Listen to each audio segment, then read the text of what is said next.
I don't know all that much about Sigismund. He's the king's younger... Some say Sigismund... Not long ago... And now this is how Sigismund... Rupert of the Palatinate. Rupert... What? The prince... Some of the... So, now...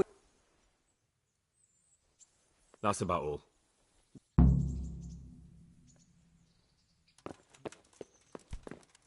What the...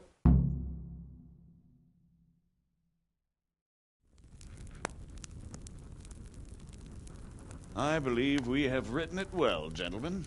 Without a doubt. No one could deduce from this whether we are Sigismund's allies or foes. I must travel back to Brno now, but soon I will go to Brandenburg and I will stop here on the way back. By then, Sir Capon should be back and we can discuss how to proceed. Right. Before you leave, my lord, there is one thing that gives me no rest. Why did Sigismund come as a foe? It makes no sense. If I may, sir, I think I can explain. Oh, please enlighten us, young sir. I live not far from Hungary, where Sigismund reigns. It is a savage country, and the constant war with the Turks has hardened the people. They need a monarch with an iron hand. So when Sigismund felt the wind of revolt, he reacted as he would at home. Only what works on the Hungarian nobles does not work here in Bohemia. Bringing order is one thing, but slaughtering and pillaging with a horde of barbarians quite another. What purpose does that serve? But Sigismund did give the Bohemian nobles a chance to take his side. It was only when they refused his ultimatum that he lost patience and took to the sword. As for the barbarians, he could afford nothing better.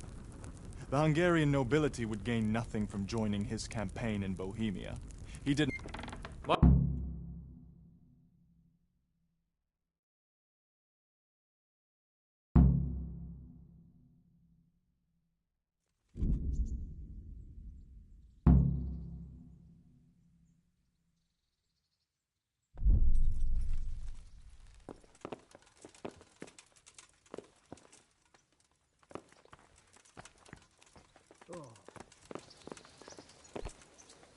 Oh.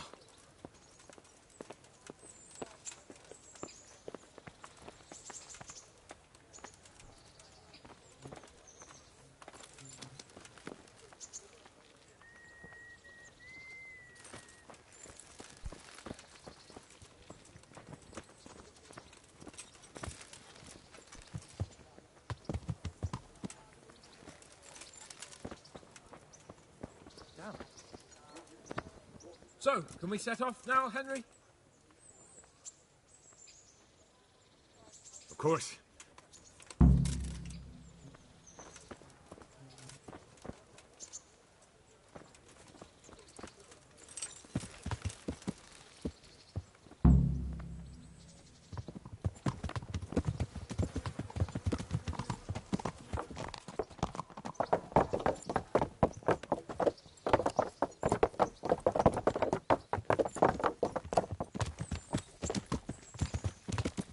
Yeah.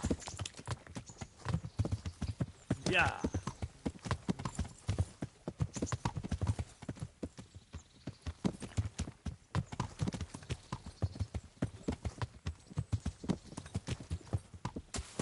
Yeah. So, how is life as a highborn bastard? I'm getting used to it. What about Rodzig? Has he accounted for not owning up to you the whole time? He explained it. All will be well, I think. Glad to hear it. It's far more acceptable for a nobleman to befriend a noble bastard than a blacksmith's son. Mind you, don't come to blows with a blacksmith, my young lord.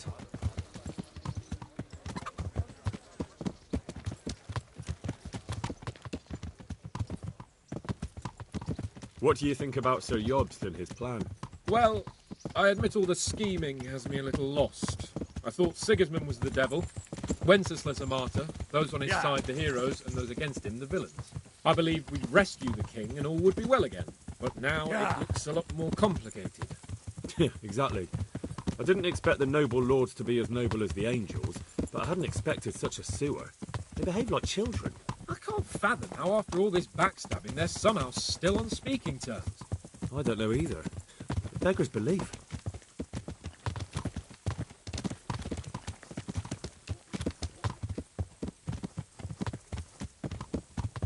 Did you know that King Wenceslas is such a...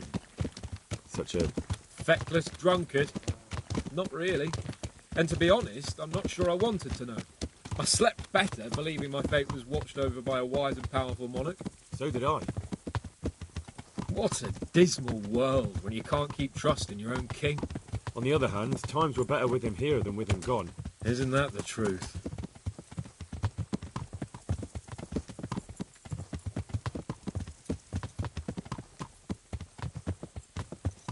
What do you think of Sigismund? If I were him, I'd have had enough of my brother even sooner. But he's a monster. Look at what those hordes of his are getting up to here. What he did in Skalitz. True enough. On the other hand, if Wenceslas and Prokop hadn't double-crossed him, none of this would have happened. No one forced him to burn Skalitz. That's a fact. But he couldn't let them shit all over him either. Not that I'm defending him, mind. He's a weasel. No doubt about that.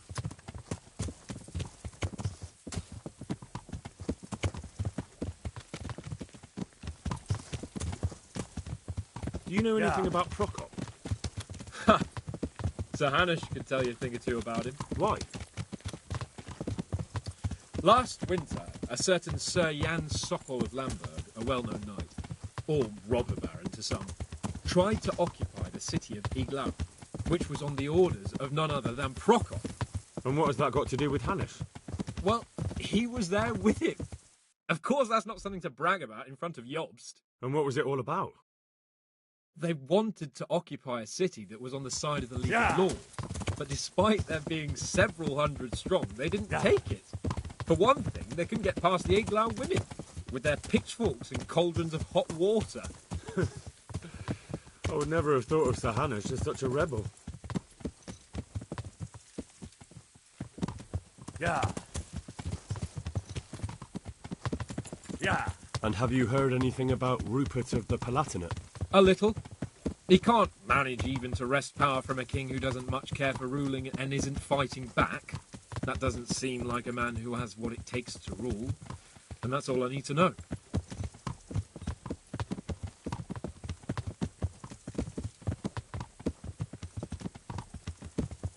And that Berghoff we're going to see, do you know anything about him? I haven't heard much good about him, but I have a feeling that some other nobles are quite in awe of him. And his castle is apparently quite impressive. I'll be interested to see for myself.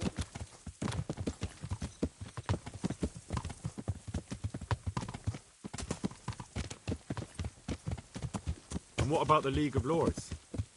Wealthy, pompous. The king doesn't seem to like them much.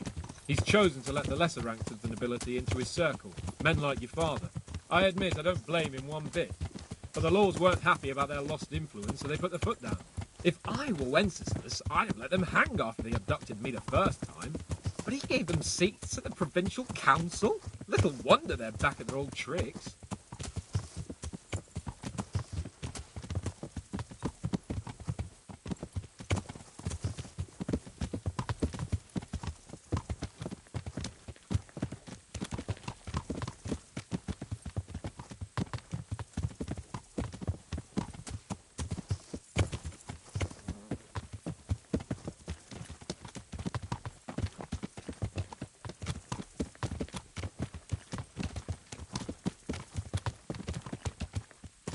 Yeah.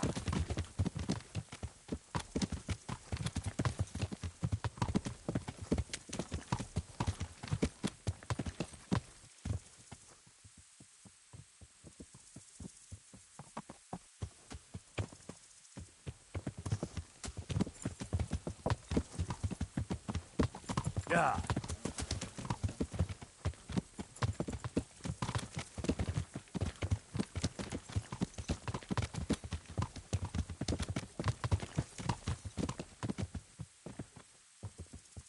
Yeah.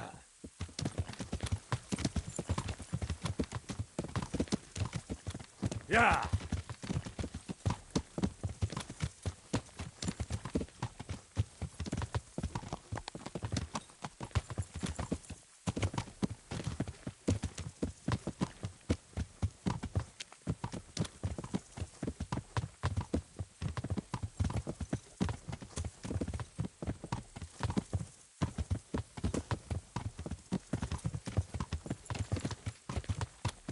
Yeah.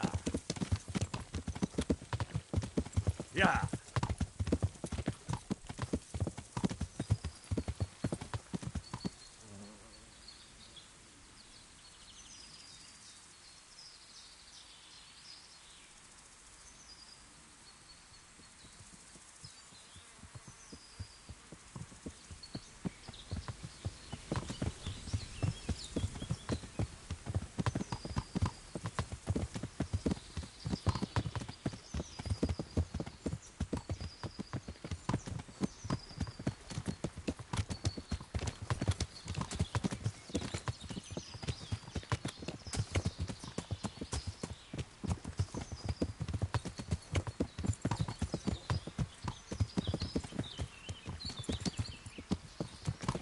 Yeah.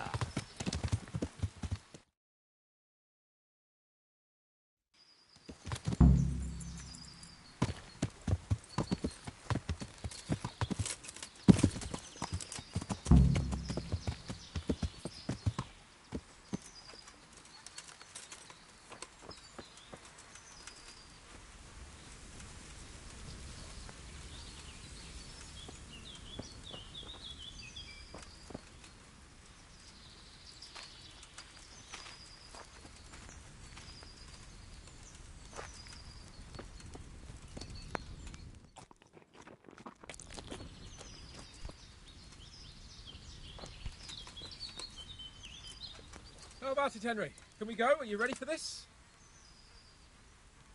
Of course. At last I'll get to see more of the country and have a bit of an outing. Quite.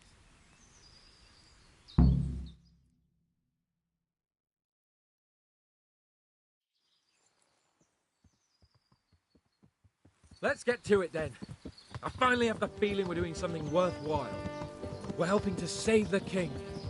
Instead of saving his drunken majesty, I'd rather find that whoreson who murdered my parents, get the sword back from him, and skewer him with it. Cheer up, Henry. I have a feeling you'll get your chance one day, and it won't be long in coming. Forward, men! Audentes fortuna juvat!